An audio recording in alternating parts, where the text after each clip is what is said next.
Well, we have come along a long and windy road, my friends, and it is day 30 of the 30-day daily vlog. And like I said, filming is the easy part. It's actually editing and posting. So since these are a one-shot deal, it's easy to edit. You just chop off the edges and kind of make sure I don't say anything stupid. But it was just posting. Posting is very tedious. I have to learn to make copies of the tags and what you want to say, but generally it's just the weight to get on there. So let's go over a few things on what I discovered in doing the daily vlogs. Well, number one, I am so glad and happy that I was a week ahead of everything, so in case I missed a day I could make it up. But I actually only missed one day, and guess what day that was? Anybody? Bueller? It was actually the last day, this very video. I got out of work late and it was overcast, looked like it was gonna rain, and it was just dark.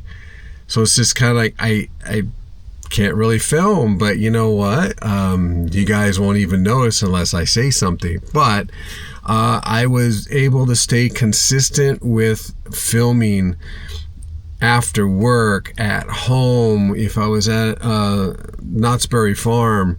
So there's two instances I was at Knott's Berry Farm, so you'll see that one. Well, you have already seen that one already. I keep forgetting I'm a week ahead. But it was just daunting. I would come home and I would just be so tired I could barely keep my eyes open, but the only thought I had in my head was I gotta get that video out, and there was a couple times I was ahead a day in posting, and it was just in case I get one of those days where I'm just so tired that I couldn't post, and I would let those days lapse. Now I don't have room for that. I have to post. And I think it was video either 28 or 29. I did fall asleep, but then I woke up at about 1:30 in the morning and go, oh shit, I have to post. I can't miss a day, because then they wouldn't be daily vlogs, at least for me. But it worked out. Now, I don't know if I'll do it again. If I did it again, I'd probably try to do it a different way, but I just don't have the means of how to do it because of my work schedule and when to film and stuff. The only thing I can do is I literally have to get up earlier and just go somewhere really quick, but then I'm risking coming into work late, and I can't do that because then, well, all of a sudden YouTube will become my main job, and yeah, I wouldn't be able to make enough to cover rent and utilities, especially utilities. Summer's coming up, and man, those $600 electric bills are murder, let me tell you. And I'm trying to avoid that. I don't see how I can avoid it. California just really sucks with the taxes and the utilities and stuff like that, and the gas prices. Everything's expensive in California, and it doesn't need to be. Let me put it to you that way. It doesn't need to be.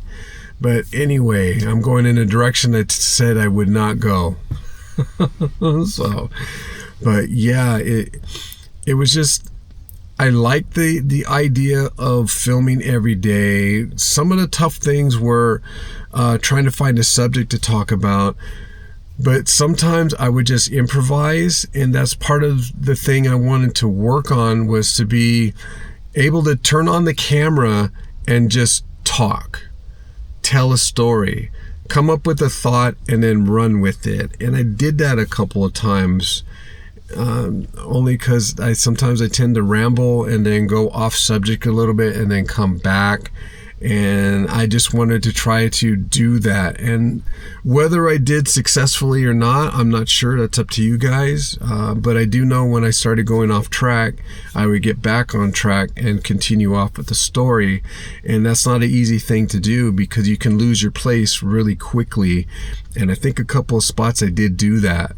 But I've tried really hard to stay on subject, try to talk about it, get my speech down. I still need to work on my speech. No, this is what I feel. You guys think it's fine. You're gonna have a few ifs, whatevers. I just want to kind of control that and then just be conscious of it to try not to do it too often. Because if you have someone who can tell a story that's well spoken, you tend to listen to them a little bit more. I would make you go off track by just kind of going, because I'm searching for a word, and I'm searching for a word because I'm tired. I just forget words. I don't know.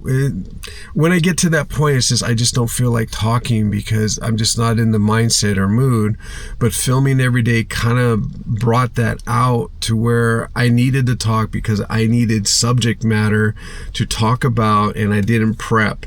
Because I'm so tired, my mind just would go blank, and I'm like, I have no idea what to talk about. But I would go that route and just kind of talk about anything, and I think that's good because we, as a storyteller, you need to be able to tell a story. And I don't know if you guys ever seen Reservoir Dogs, to where you got an agent that's supposed to like infiltrate this gang. And he needed a backstory. So what they did was they gave him a backstory, and he repeated the whole thing verbatim. And they go, okay, that's great. But now you need to put the words you usually use into the story to make it your own. And that's what he did. And I was like, wow, that's genius, right? How do you get and see writing like that? Especially nowadays, you don't get writing on movies like that. And it was just interesting that he just, would repeat the story, have it all memorized, and then just talk about it in his own words. And the story would stay the same, but the telling was different. And that's what amazes me. And that's kind of like what I want to go towards, is the telling of my story my way from what I observe and how I see it. So it's kind of like, let's say you get Tall Guy, you get Josh from Chastain's of LA, David from Adventure with David, and then you get Crash Zero. You can get Janice Yamanaka, you can get Randy from the Funnel Cake Log, and a bunch of others, and we all observe one thing. Let's say we observe the fireworks show at Knott's Berry Farm. So then we would be tasked to tell our story. What is it that we saw? How did it make us feel? Were we emotional about it? How would we describe the fireworks? They're like big blooming, like flowers in the sky or something like that. Or, the way they did the fireworks, I saw a dragon up there, kind of like you do like cloud watching, you see shapes and stuff like that. And the music that they played just went excellent with the show. It was like to the rhythm, to the beat, and everything like that. So and then you watch each video from each creator, and then you get to see how they tell their story. That would be interesting to even experiment and try. But that's what I wanted to do. I wanted to convey and be conscious the way I talk and the way my thoughts would come out, and just kind of like blend them into like one. Sometimes your mind will like go faster, and then you can get the words out, and then you start stumbling because all of a sudden in the middle of the word you're going to say, you want to change the word to something else because it had more meaning or more impact to you. And you make up a word, you combine a word. I'm pretty known to do that. But it's just trying to get your thought out there clear and concise, and then your speech will follow. And the more I was talking to the camera, the easier it is. And plus my job helps too. You know, I got to do a bunch of phone calls and try to call the patients and stuff. I can't really like improvise because, you know, we're talking about their medical health here. So we got to stay with the facts, Jack. The facts.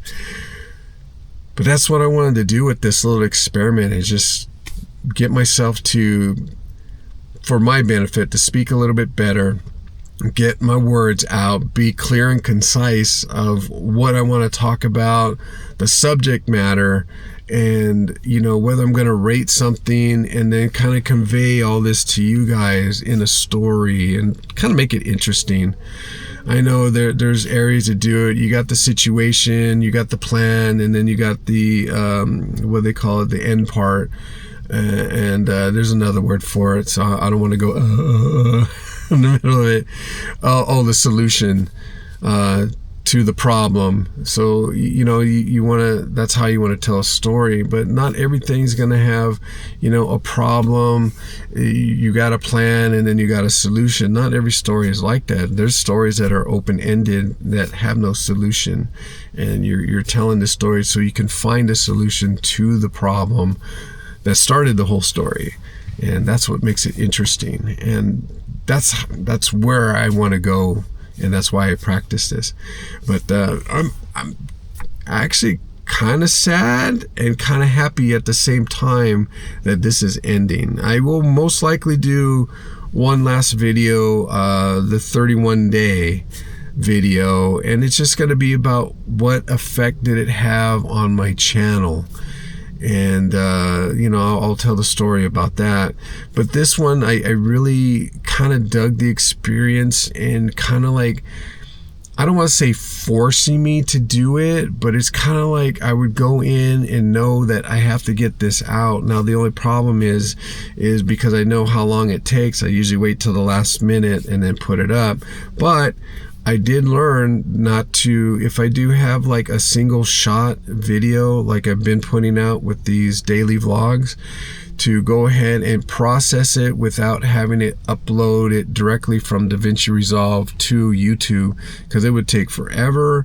And also it would, like, if the program failed or if my computer shut off, then I would lose the whole thing, and then I'd have to start all over again. It makes it difficult to try to upload the video again from DaVinci Resolve. So I basically do two things. I create a file that I can just drop into YouTube so it would upload, and then DaVinci Resolve would be the one. The reason I did it through DaVinci Resolve is so I can get the chapters. My last Knott's Berry Farm video that I did, the upload failed, and I went, you know, I don't have another, you know, hour and a half to upload this. So what I did was I took the file, I dropped it, and then from the first video they uploaded, they had a list of all the chapters that I did. I copied it and pasted it to the new one. So now I have chapters, because that's all you have to do is have it listed.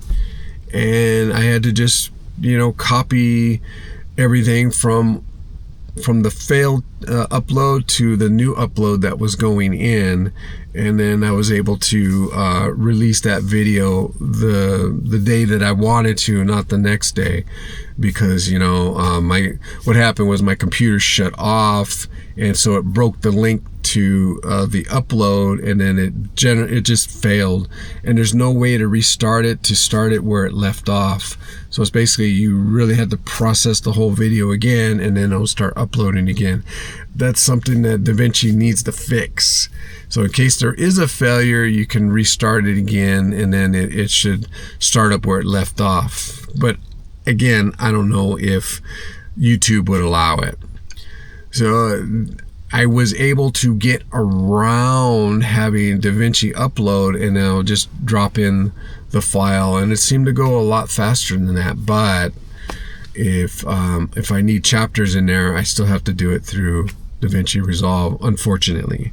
But these type of videos, just the dailies, they were just a one shot, and I didn't really need to upload it through DaVinci, and it just drop it, upload it. And while it was processing, I made my quick little thumbnail, the little cheap one, and and I think I got to get a little fancier with the thumbnails, but it's kind of hard to do when you're doing a daily vlog. And I'm doing it out of my car. I mean, that's why I just try to do different positions and stuff like that. It's just to make it a thumbnail. And but when you have too many of those, I'll discuss that in the 31st video. But guys, it's been a great journey to do this, but you guys have to let me know if you want me to kind of continue it off, like I could do like a every other day type video, have a discussion, because I think if I keep doing it every day, I'm just gonna totally run out of things to talk about, and this is what my video will be like then the next one.